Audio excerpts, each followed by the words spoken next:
ruh seorang yang sudah mati berada di ruang rumah kita?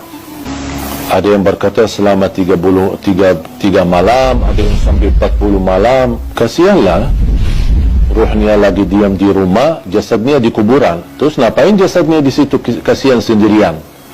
Kalau orang sudah di alam kubur, kemudian akan dikembalikan ruhnya. Buat apa Allah kembalikan ruh?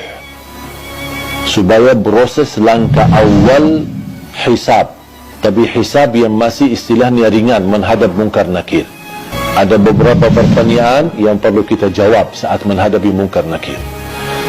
Seandainya kita berhasil lolos dari pertanyaan dan kita bisa menjawab seluruh pertanyaan mungkar nakir, berarti akan kita menikmati di alam kubur, bahagia.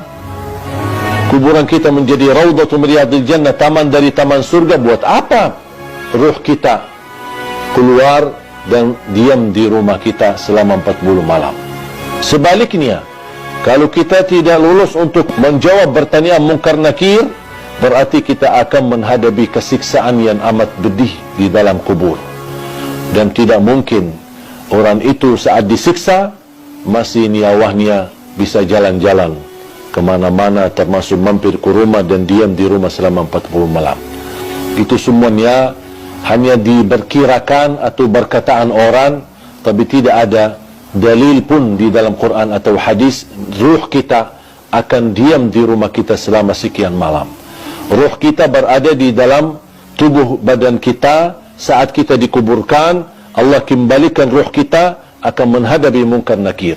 Kalau anda lagi menikmati bahagia, berarti akan merasakan kenikmatan tersebut bukan hanya jasad kita, tapi jasmani dan rauhani kita.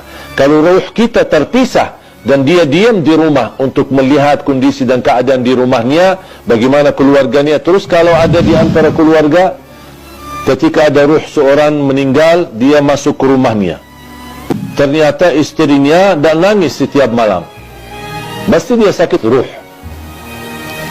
Apalagi kalau istrinya nikah, kok malah tinggalin aku meninggal malah kamu nikah.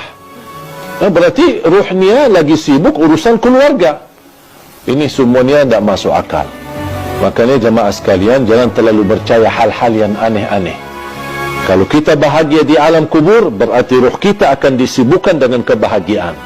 Kalau kita lagi di alam kubur disiksa, na'udzubillah min zalik, berarti ruh kita akan kesibukan dengan azab, na'udzubillah.